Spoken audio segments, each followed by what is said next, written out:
Caribbean queen, now we're sharing the same dream, and our hearts they're beating one. No more love on the run. Hello!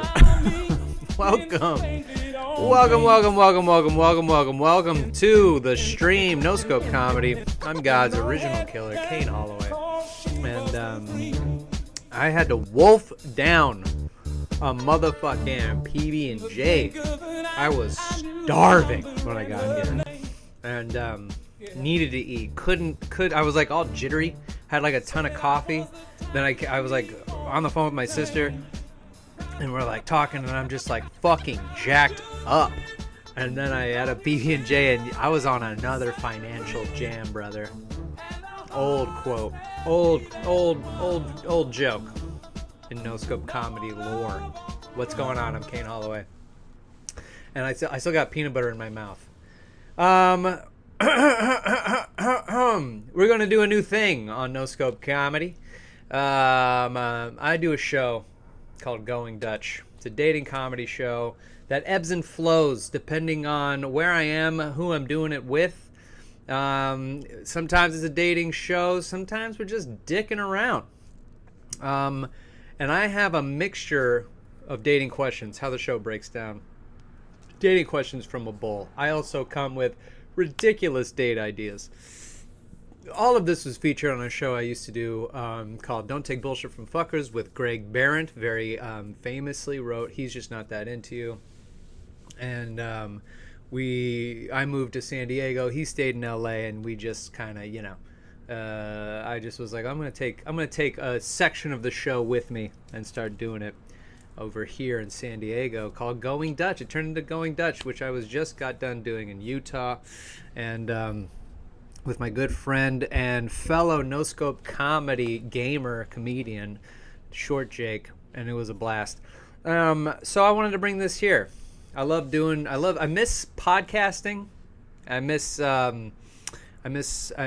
talking about this stuff, and just coming up with these. It's like a great writing exercise to come up with dumb dating advice jokes and shit like that. So I just want to get into it. I made an intro, and from here on out, we'll be in the Going Dutch podcast version of No Scope Comedy under the No Scope Comedy umbrella. I have other episodes out there on my YouTube channel, Spotify, but I brought it over here. Hello, welcome, Kane Holloway, God's original gangster, here to solve your dating quandaries. Yes, you were right. Over under 45 seconds. It was right around there. It was right around there. I love that song. I love that, my intro song. I want the intro song to feed it. When you see this edited, I hope it's edited to where it's hard to say. I hope it was edited the way it was like it's like the song started to fade out and you hear me coming in like, but fucking Caribbean Queen. What's going on? This is Going Dutch. Dating. What is it? Who even wants to do it anymore? It's a nightmare on top of a nightmare. What an awful situation we find ourselves in. Dating, going out with a stranger in the interview process. Oh, what do you do? First you gotta meet. You gotta meet. So, best case scenario, you meet in real life. How do you do that? I don't know. Worst coach so far. It's all just. Here's my first piece of advice when it comes to meeting somebody out in the real world. Just go up. Just go say hi. Just go say hi. Just go up and say, hey, how you doing? I'm bad at pickup lines. I'm bad at knowing a charming, funny thing to say. Hi, I'm Jeff. And then just see how she reacts. That's bad advice. Just go up, just say hi. Hi, I'm Jeff. I have no game. This is my game. Would you like a drink? I've been single for many a year. I can't stop masturbating. That's how long. I have one really strong forearm. I'm Jeff. It's nice to meet you. Nice to meet me. I'm Date Jeff. I love doing this show out in. I tour with this show. If you've never seen it before, I go out and about. I do it in San Diego, Seattle. I was just in Utah, Salt Lake City, Utah, with my good friend Short Jake, where we were doing. We did a version of this for Mormons. And typically how the show works is there's a bunch of questions written by me, Short Jake, and the audience that are dating related. But it was for a Mormon audience that not only had to be clean, but it had to be rated G. For there are grandparents here who are here with their grandchildren. There were children in the audience. And it had to be nothing nasty, nothing untoward, things that a child could hear. And I'm like, I don't know how to write comedy for children. And they were in the front row of our show. 3 little girls, and I was like, oh my God. It's one thing to just be told there are kids in the show. It's a whole other thing to see them staring at you from the front row. And I'm like, I don't know how to... I barely know how to write comedy for people my age. It's hard to connect with people of your own age group, let alone trying to navigate the concept of making people several generations below you laugh. Huh? All right. So we had to switch it up. So we had them, the usher. It was a great show, by the way. It actually was really incredible. There's something really fun. It's nerve-wracking. I spent the entire day before the show racking my little tiny brain of what questions to put in this bowl to pull during the show. Because if you've never seen the show, it's a mix of stand-up and improv. Me and my good buddy, Short Jake, he brings up his piano, and we riff. We just get up there and we pull from these bowls. We read some questions. They're usually advice questions. Sometimes they're we're trying to make fun of those Hinge prompts.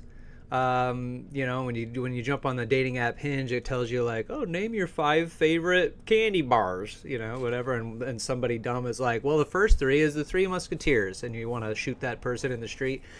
But we had to switch gears. And I couldn't think of I thought of maybe 3, 4 tops questions to ask. And we had to kind of keep it general to whatever. I was like, I guess we won't be covering dating. Going Dutch is going to be whatever this round.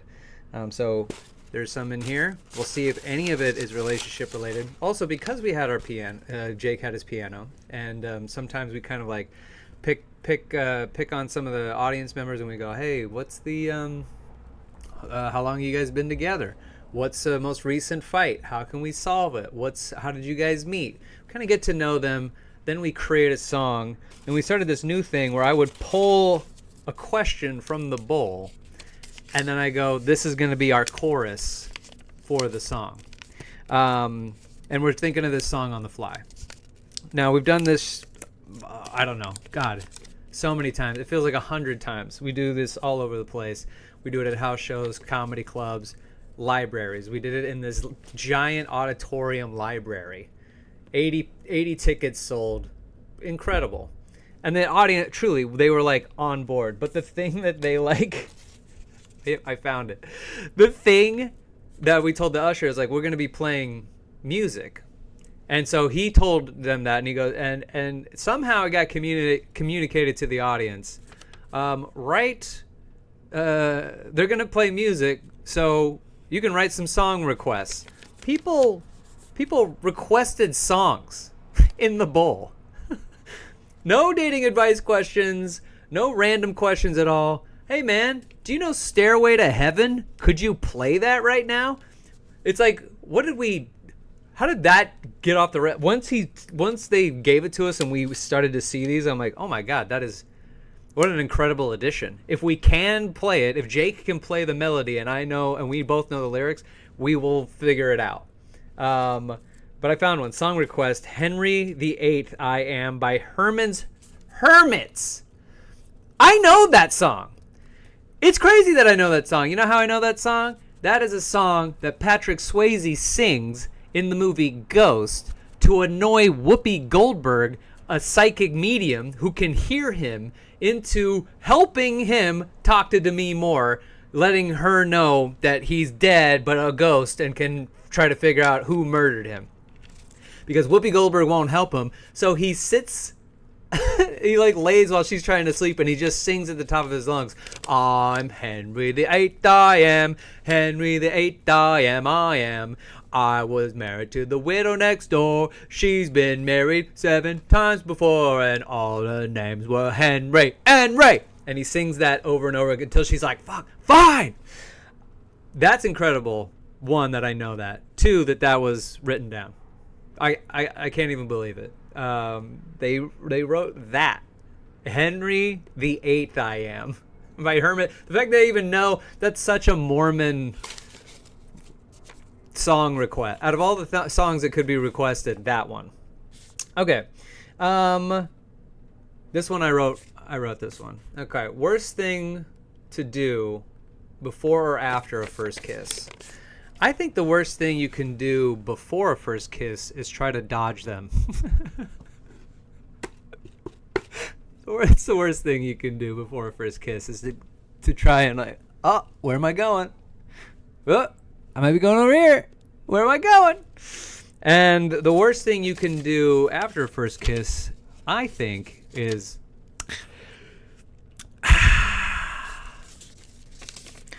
that would really ruin the mood. Okay. What do I do if my husband spends all our money on March Madness? All your money on March Madness? That's grounds for divorce. I believe in my heart. I didn't write that. I don't know who wrote that, but yeah. You're never going to know. Trying to figure out March Madness, trying to figure out your bracket for March Madness is an impossibility. Impossible. How do they spend it on March Madness? Great question. Like betting, do you bet it every week? Or do you set up your bracket, then bet all your money on that bracket and hope to God you get past that first game? You hope to God, you're like, God, come on, Duke. You know? But you're never going to find it. That's like spending all your money on lottery tickets. I don't know how much money you have in your bank account, but imagine you take all of it out and then just throw it at lottery tickets. There is no way you're going to hit. It's a shot in the dark. There's something somebody says, like some mathematician figured out that it's like, it's an impossibility. You have a better chance of hitting the multi-million-dollar lottery twice than ever figuring out the winning team that's going to make it into the Final Four and then win in the Final Four. There's just like, you'll never be able to do it. You have a much better shot of becoming a billionaire than ever guessing who the fuck's going to come out on top. So the fact that they would spend all your money in March on the that's March Madness. He's got March Madness. Somebody watch him. He's got March Madness. What's a fun fact you shouldn't share during a wedding toast? Great question. Great question. What's a fun fact you shouldn't share during a wedding toast? Groom or bride's sexual history. Unless it leads to a really funny punchline. Like if they're both whores, you know? Like if both the bride and the groom, or the bride and the bride, or the groom and the groom, are just a big bunch of slutty gym rats just going around banging their way to the altar. You know? If you get there, if that's who they are and everybody knows it, I will say Okay, I got one. Hold on. I like betting it all there. Things that happened on the Bachelorette party. Yeah, terrible. Here's one. Here's a real toast. Okay. This might be the worst wedding toast series of toasts in one wedding I think I've ever seen in my entire life. So the bride and the groom have been together a long time with an 8-year gap, because they met in high school, the bride and the groom, and one night the groom went out drinking, got into a car accident, and he killed somebody. And then he went to prison for 8 years for manslaughter. Everybody at that wedding. Now, okay, so he goes to prison. She says they were planning on getting married young. Then this happened. And then she says, like, he's like, look, just, I don't know what's going to happen, but don't wait for me. Date. And I was with my ex, my longtime ex, one of the longest relationships I was ever in. We met the bride, and became friends with her, and then she revealed this over time, and I was like, yeah, I date these guys, I go on these dates, kind of like, I'm like a serial dater because I'm waiting for my fiance to come be with me out of prison. And then he gets out, and he moves in with her, and then then they're like, all right, it's time to get married, big wedding. Now everyone at the wedding knows this little fun fact. Okay, everyone knows that the groom got drunk one day and killed somebody and went to prison for it. No one is not aware of this. If you're at this wedding, if you were invited to this wedding, this is a piece of information that was given to you prior. You did not RSVP unless you knew about the groom's mishap, if I could put it so lightly. Okay? So it's toast time. And the groom's best man gets up and talks about how he met his buddy, how in high school when he met his bride, how they were just like destined to be together, and it was the sweetest union you could have ever seen. And then he got drunk one day. Let's call the groom Stan. Okay, so Stan gets drunk one night. This is all in the speech. And then he plows into somebody and kills them. And he has to go to prison for 8 years. And everyone's like, yep. We all know that. Seemed like a piece of information that didn't need to be in your toast. But, okay. All right. Hey, guys. It's been said. You see the elephant in that room right there? See the elephant in the corner? All right. We've acknowledged it. Can we all agree on that? And everybody else that were given toasts are like, I don't know what you're talking about. So he gets done. Now it's the bridesmaid. I remember when Stan and Becky met. They fell in love. It was the best relationship I ever seen. Strongest thing I've ever seen. And then Stan got drunk and killed that person. And then we're all like, Yep. We know. Hey, everyone else giving speeches. Did you hear the last two people? Did you hear the last two speeches that were given? I hope everybody's paying attention. I hope everyone is listening to this. Then the aunt gets up. And now the aunt goes on a really long drunken tirade that has nothing to do with the groom, really at all. It's mostly about the bride. It's mostly about how, like, I remember when Becky was so small and she was my little favorite and blah, blah, blah. She goes on a 20-minute dissertation. It is basically the ending of Return of the King. Oh my God, you're like, when? This bitch hasn't hit puberty in your story. For the love of God, get through it. I can't hear any more of this shit. Gets to them meeting in high school, and then she's like, and then that fateful night. And you're like, what the fuck, man? No way. 3 times? Yeah, right. She gets done. 40 minutes. I don't even think I'm exaggerating. The whole time, all of us are just sitting there going, just like, you know, like looking at the group. He's just sitting there. It is, I can't remember the phrase. Remember when Will Smith came out with Pretty Girls? And everyone was like, this is some sort of like, some like shame ritual or something. That's what this felt like. It felt like he was he's almost like he's sitting there like, I wish I was back in prison. Oh my God, you've got to be shitting me. The mom, the sisters, the dad, everybody brought it up. It was fucking crazy. By the time the dad brought it up, this dude in the back goes, oh my God. Holy shit. So I think that's a fun fact that probably shouldn't be shared. I don't know. Just me. It's one of the worst. It's one of the worst fucking toasts.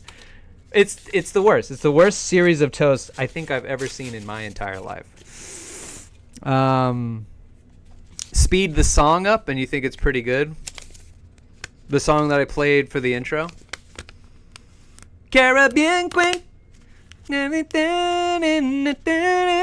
Alright, this comes from that Mormon group up in Utah. Oh, Pretty Girls? Yeah, no fucking way Pretty. I've listened to Pretty Girls. Pretty Girls is a nightmare. I like pretty girl, girl, girl, girl, girl, girl. I like pretty girl, girl. Come on, man. What happened to getting jiggy with it? Wild Wild West? Wicka wow, wicka wow. Why didn't you sample? Both Men in Black, Wild Wild West are samples of other songs, and then he writes a rap about it. Okay, that's Will Smith's strength. When Will Smith was just a rapper, his strength was like, hey man, being a kid is tough. Man, parents are crazy. I like the summer. And you're like, okay, Will Smith. All right, the Fresh Prince. You know, you're like, okay. But then he got famous, and he couldn't really talk about, you know, being a kid. He's a 20, 30-year-old man who's the most famous person on the planet.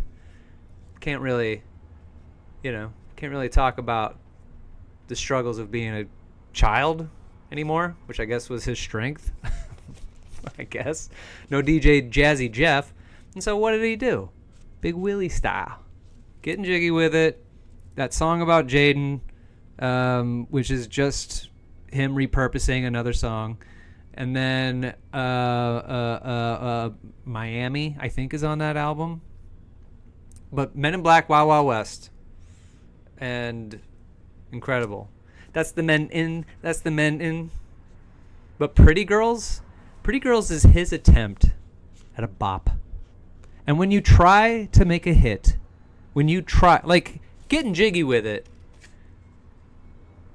in reality, shouldn't work. Don't send me a link to Pretty Girls sped up. Now you're gonna make me listen to it. This is sped up? All right, I'm listening to it. The Michael Christmas remix.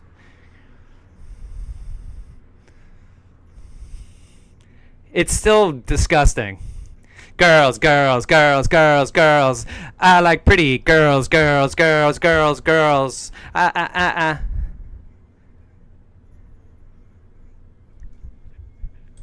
No, because he's still rhyming. Here, let me go back. Let me try to get this. Hold on. I love pretty girls, girls, girls. All right. Y'all ain't gotta wait in line tonight. You too fine for the line tonight. He rhymes line tonight, twice. That's not even rhyming. You're just repeating yourself. Y'all ain't gotta wait in line tonight. Too pretty for the line tonight. Yuck. 5 plus 5, you a dime tonight. So what are you saying? That it's 2 5s kicking it makes a 10? That's not no pretty girls.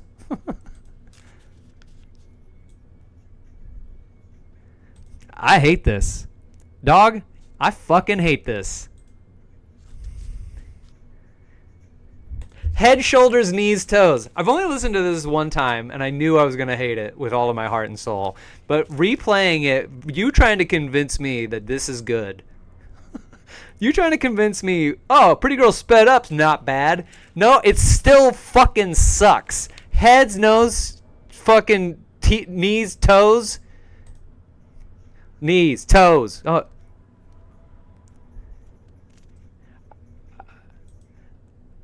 I'm about to do some investing. Spend it on you and your bestie. Oh my God. You and your twin on a jet ski. This is some Epstein shit. Pretty girls. I like pretty girls. Hate it. You know why? Because I've been trying to learn right now. I try to learn all the most complicated Eminem verses, and I know that they're mortal enemies, and I'm an Eminem guy, and so I'm gonna be a little biased here, but I liked getting jiggy with it. I loved Big Willie Style. I thought that album fucking ruled. But I'm trying to learn the part in Fuel. This is on the Death of the Slim Shady album.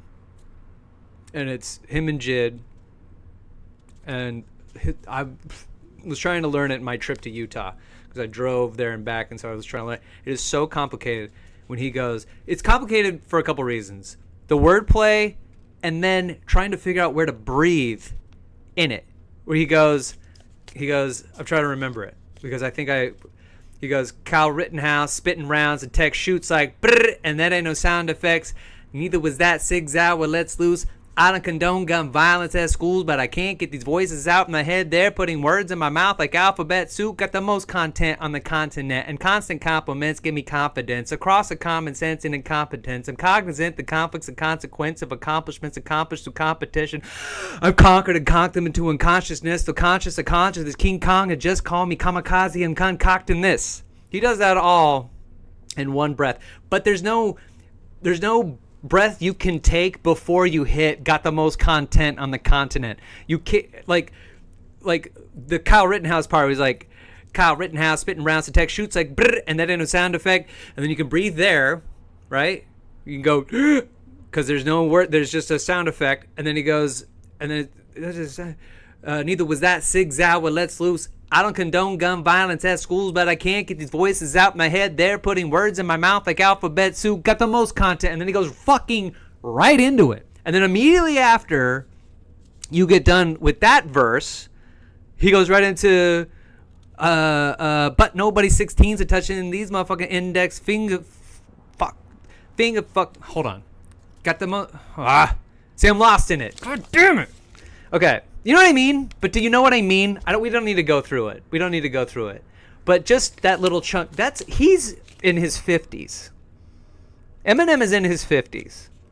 Got the most content on the continent, and constant compliments give me confidence across the common sense. That's incredible.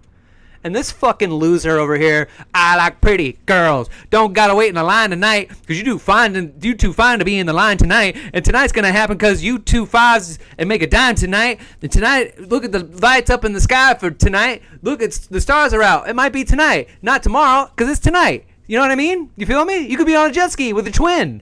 What the fuck? Ew. Shut the fuck up. Just because the beat is better faster does not make it a good song. Okay? I don't want to have this, and we're not having a discussion again. All right. Give me an advice to raise 2 rambunctious boys. Please help. That's funny. That's such a Mormon question. Rambunctious Boys. Rambunctious Boys. I don't know what it's like for Mormon, so I won't answer for that. I didn't grow up. You did see the beat is better sped up. That's a win. That's a W. No, okay. Look, it does. You're trying to sell me on the whole song. We're not talking about it. We're not arguing. Okay, I'm not arguing with you. Okay, we're not gonna argue. Song sucks. I do like it sped up though. I do like the. Let's listen to some more before we go on to that question. Girls, I like pretty girls, girls, girls, girls, girls. I like pretty girl. All the pretty girls, put your drink up. I'll get you anything you think of. Hold on, hold on. I like anything you think of. Like. Okay. Okay. It's like hard to remember because it's like some sort of childhood trauma. It's like my brain doesn't want to remember it the moment after I heard it. What do you think of? I like BBLs. I like BBLs. That stands for Bad Bitches Link Up. Every pretty girl, put your drink up. I get you anything you think of.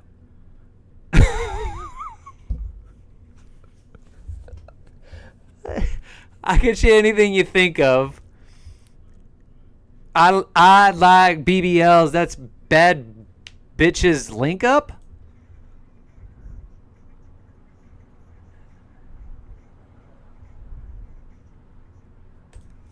I like you, and you. Don't matter your complexion. There's a song here. I'm gonna play Prof's Dynamite. You should Dynamite by Prof has a similar vibe to Pretty Girls, only it is it's light years ahead of this song.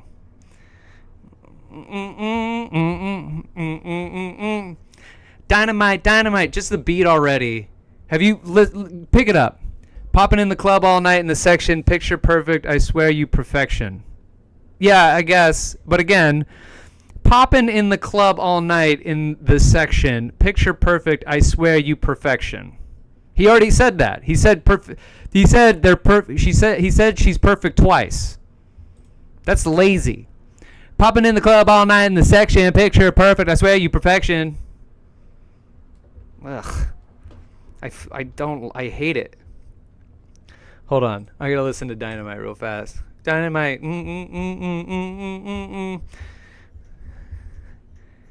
I need Prof Dynamite lyrics so I can go with this. Because we're not getting off of this shit. Lyric video. Listen to Dynamite right now. A lot of pretty beautiful women in here tonight. Okay, he did rhyme tonight.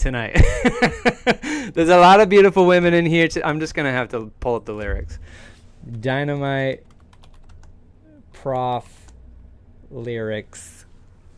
I might put my foot in my mouth on this one. But it's a lot of beautiful women in here tonight. One in particular, might even get to see it tonight. One in particular over here is a miracle, right? Can't even make up my mind. I'm loving them all. I'm loving them, right? And then he goes, I like this one, that one, this one, that one, this one, that one, this one, this one, this one, this one, this one, that one, blah, blah, blah, blah. And then he goes, this is my favorite part. I love them all, man. I can imagine loving them. Swear to God I can handle a couple of them. I would love 11 of them. Right back to the hook. Fuck it. This one, that one, this one, that one, this one, that one. Dynamite, blah, blah, blah, blah. Way better. Way, just, yes, it's silly. But he knows it's silly. Pretty Girls is also silly. But it's just like, it's not Will's thing. You know? It's like, it's not his thing. And so it doesn't feel right. And then he's just like he's not a lyricist. He's just like, Prof is a very funny, charismatic silly rapper. He can be very, very serious. Like all rappers can like bring some gravitas and he can bring gravitas, levity. He can make you feel something, make you laugh. Prof is very, very good at that. M is very good at that. Jid is very good at that. Nas. Well, Nas is not that funny, actually. I should take that back. Nas is kind of always talking about slang and crack in Brooklyn. But,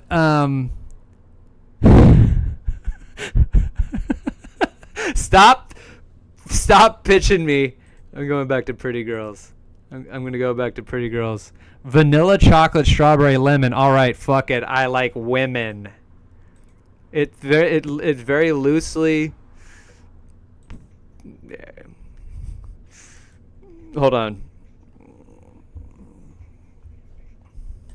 There's not a lot of women not pretty to me. I ain't talking about just the pretty you see. See, I see the pretty within. I'm Will Smith. That verse was awful!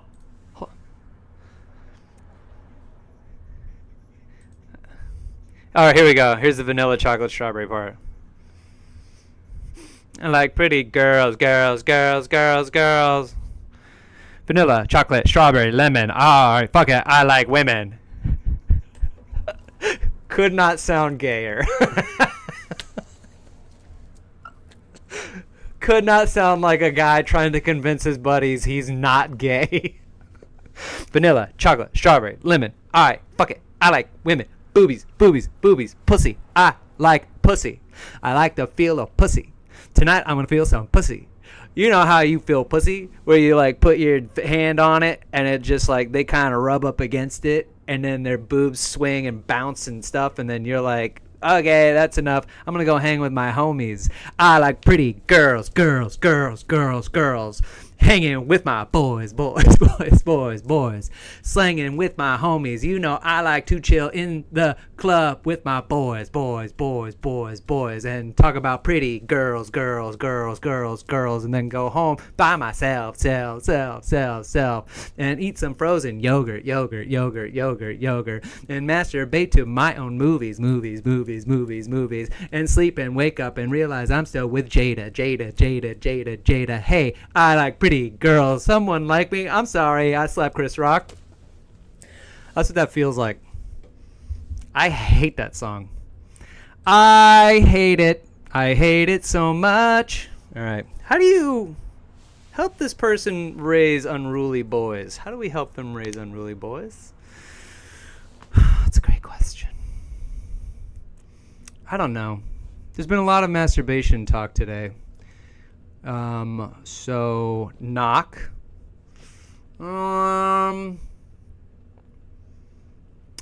Discipline. Making them do their own laundry. You know, for the previous stuff that I was talking about. God,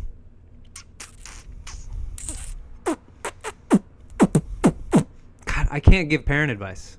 I don't know. I have no idea. Listen to them, love them, acknowledge their wants and needs. Try to give them what you can. Don't hit them. Put them in some kind of sports. And if they don't like sports, then find out what they like. That's that. You know, if we're gonna be a little serious right now, if I were a parent, I want to find out what my kid is into. All right, I don't understand all these parents that have these high-minded ideals for their children. You're asking for full disappointment. Like if you're like you want your kid to believe the same God as you and play the same sports as you, or get into some sort of some sort of like dance class that they want nothing to do with. If they don't have like good hand-eye coordination for whatever sport you put them in, you find a sport they're good at that their body can react to. And if they don't like sports, fucking look at what they're reading. Like ask them questions, you know? Ask your kid a bunch of questions about themselves. What do you like? What are you into? Show me what you're into. There was nothing cooler than when your parents actually fucking get them into jujitsu. There you go. You know, roll around with some people. Fucking. But you know, to ask your kid, what do you like? Show me what you like. Tell me why you like it, and then let's flourish that. Why you put your kid in violin when they want to smash it on the ground and you can see it? That is a huge pet peeve for me. I would rather sit and listen to all those toasts about how that guy killed that person before and then went to prison for 8 years. I'd rather be there than watch you force your kid to be something they're not. That's my parenting advice. It's easy to sit here and armchair it. You know, I don't know. My dad, he hated all the things I liked. He hated The Simpsons. He didn't understand comic books. He wasn't like into I wanted to act. He didn't get it. You know, like and when like my mom or my stepdad or whatever was like interested in he didn't like my music. He just like didn't like me. You know, to boil it down to its bare bones, my dad didn't like me. So, you know, he's not going to like my stuff, you know? And so, try to like your kids' stuff. Get to know them. Be their friend sometimes. You don't have to be their friend every time. It's weird and maddening when parents are like, I'm not your friend, which I get. I understand, you know. But, you know, to a certain degree, try to be their friend sometimes. It's the same thing in a relationship, you know? You got to... Sexual chemistry is not always gonna it will never just sustain the thing. You gotta like being around each other, and that requires you being friendly and friends to each other, like getting to know that person, what their wants and needs and their things. You know, the older I get, the more inclined I am to be like, yeah, let's do that thing you want to do. In my 20s, I was like, that's obviously gonna be dumb, and would shut it down. And I caused so many fights that way, you know, instead of just like embracing, you know, what do you want to do? And then they tell you the thing they want to do and you're like, oh my God, what a nightmare. This is going to be the longest day fucking ever. And maybe you have a good time. You probably won't. All right. When they're like, I want to go ice skating. That's my number one fear. I don't want to go ice skating ever. Never. I'm afraid I'm going to get my fingers chopped off. But you know, they wanted to do it, and I went, and I didn't get my fingers chopped off, but it was awful. And but she had a great time, so I wanted her to have a good time. And then afterwards, I was like, please don't make me ever do that again. Truly a full-blown nightmare. Anyway, all right, I'm gonna move on. We're moving on from the bowl. I have a date idea. It's kind of an old one, but it's turned into a joke I'm trying to put on stage, based on a conversation I had with a comedian about this date I did. So basically, I kind of try to conjure up dates that you can do that are like different from other dates. That you might want to bring somebody on. Something unique. They become very elaborate.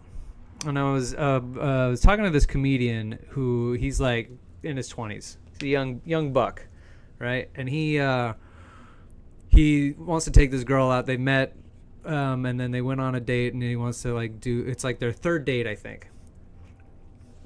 And then so he was like, what do you think would be like a good idea? And I go, well, I don't know how much effort how much you like this girl, but the date I have in mind, if you put in this much effort, it means because you like them, like you really like her. And this was during the pandemic. Everything was shut down, and I really wanted to go to the movies. And I was seeing this girl, and I was like, well, I really want to go to the movies. It's one of my favorite dates to go on. Because I remember having this discussion with this girl once, right before the pandemic. Right before the pandemic. Am I saying it wrong? I feel like I'm saying it so weird. Right before the pandemic. We were up on this like rooftop bar in LA. I was with my buddy Anthony. He was trying to be with this girl, and she was like, she needed a chaperone, so she brought this other girl.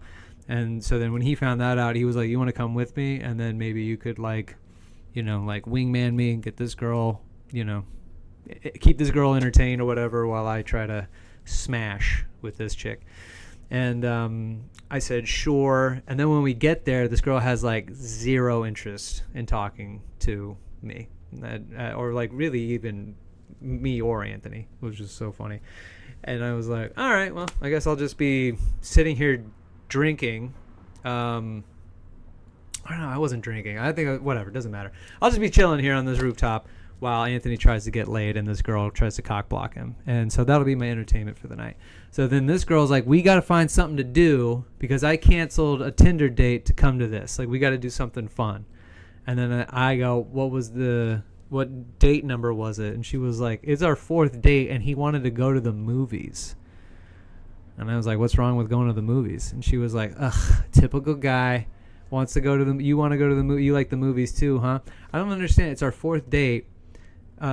He could have like cooked me dinner at his place, you know, like we could have had some intimate time. Doesn't he want to fuck me? And I was like, yeah, that's why he's taking you to the movies, you fucking silly goose.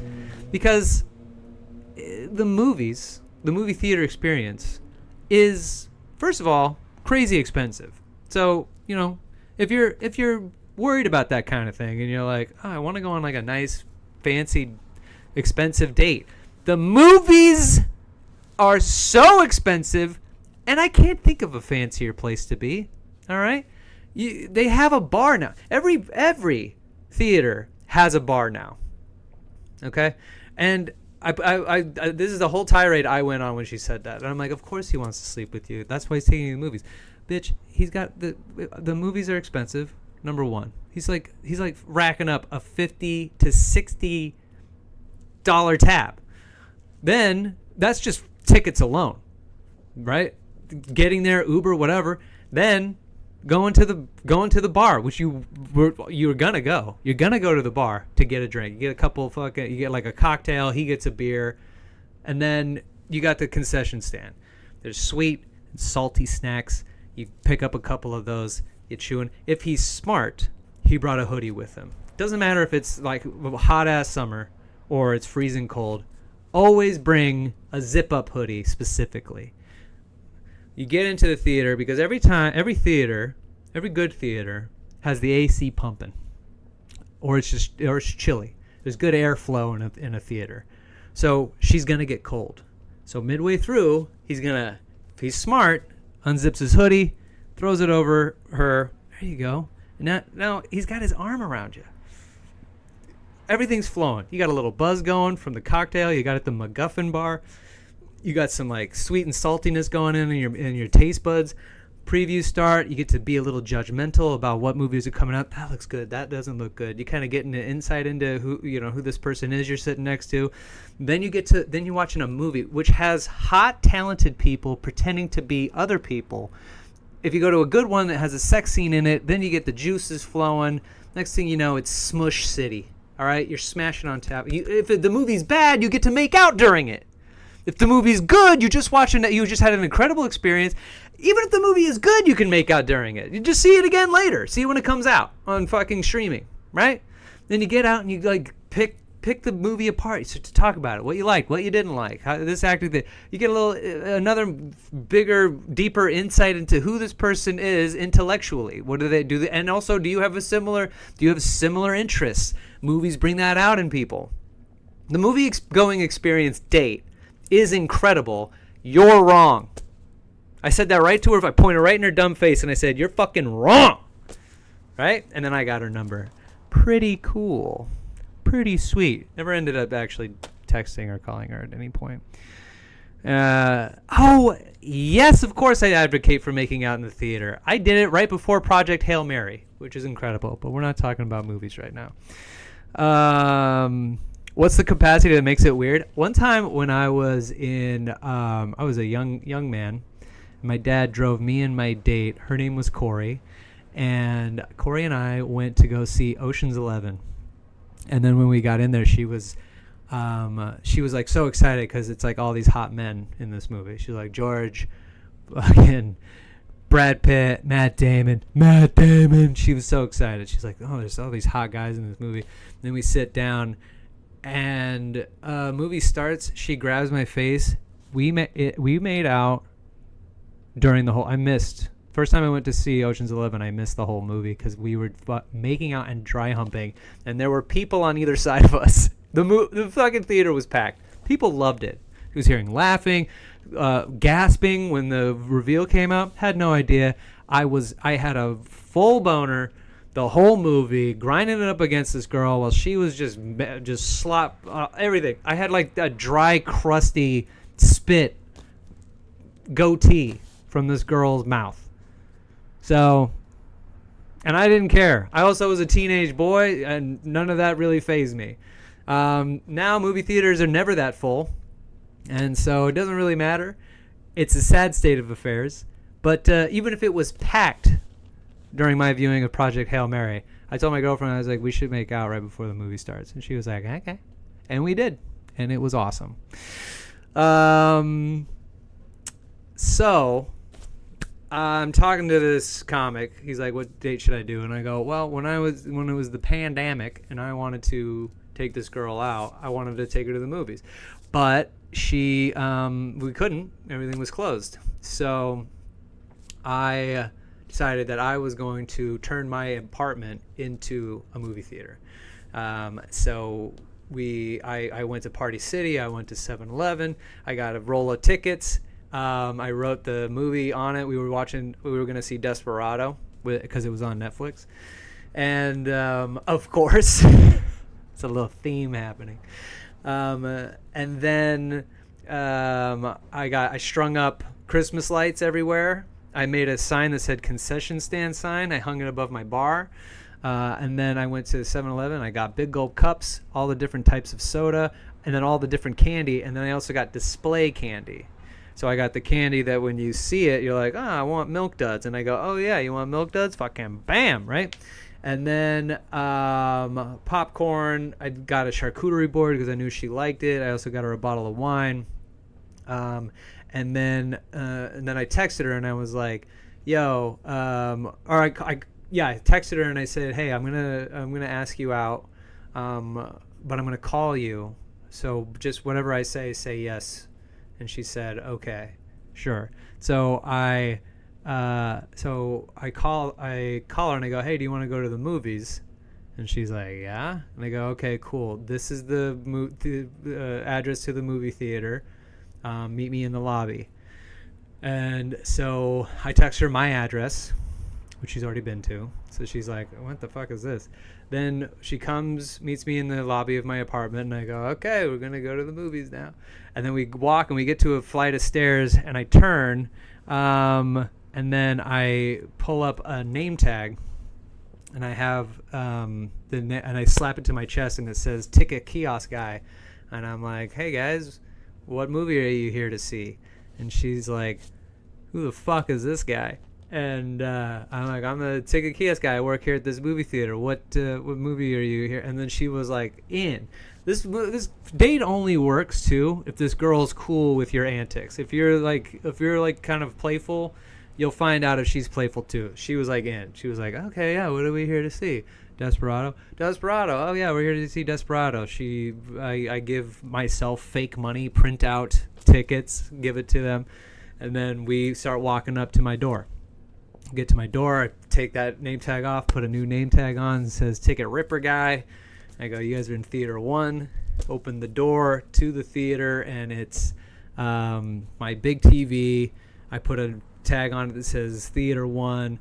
Then I have the string lights going, and then I had music playing. And then we went to the concession stand, put on Concession Stand Guy. And then she started to flirt with Concession Stand Guy, which I had mixed feelings about.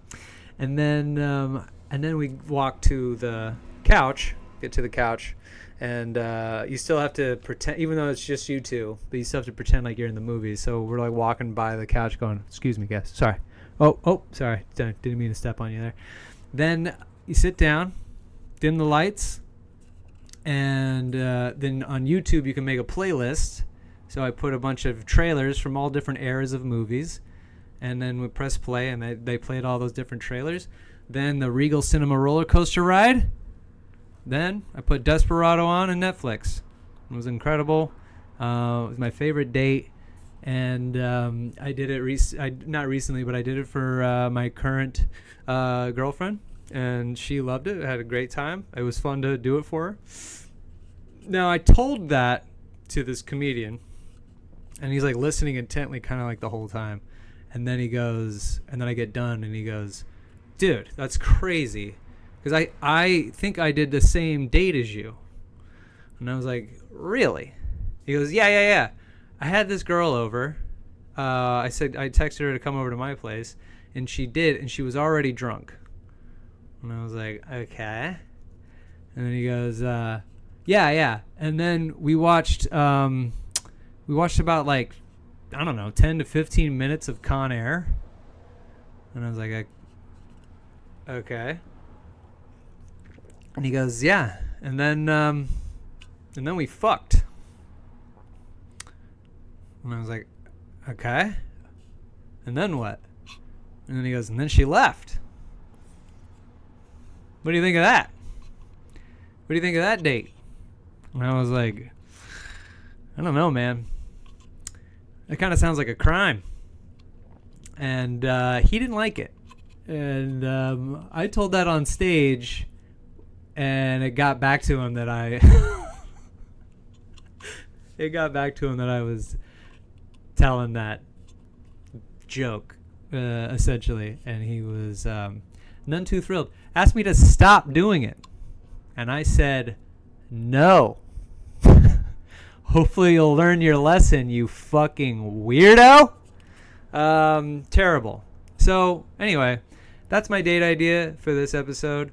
Those were my date advice answers to the many different strange and weird questions that I pulled from the bowl.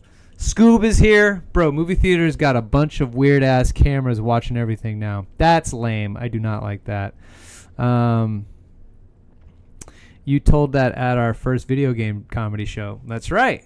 Yeah, I love telling that, because it's like a long... I also need to like figure out where to cut the fat on that joke. I've been trying to tell it. I've been telling it all weekend. But anyway, that was Going Dutch. That was the dating comedy podcast. Thank you guys for checking it out. Subscribe to it everywhere that you can hear it. Subscribe to it on a YouTube channel, No Scope Comedy. Also mine at Kane Holloway. And join us live on Twitch Thursday nights. We do the Going Dutch podcast into video game plays. Right now I'm playing Resident Evil 9. So I hope you guys come stick around for that. You can find that out, twitch.tv/noscopecomedy. Find that in the description. Follow me at Kane Holloway. And if you want to come to any upcoming shows, I do have some in the works. Hit me up about it if you don't see a ticket link. Preparing a lot of cool stuff coming up in the No Scope Comedy zone. With that said, I'm going to get to Resident Evil 9, but I'm going to transition out now. And I guess say goodbye. Bye.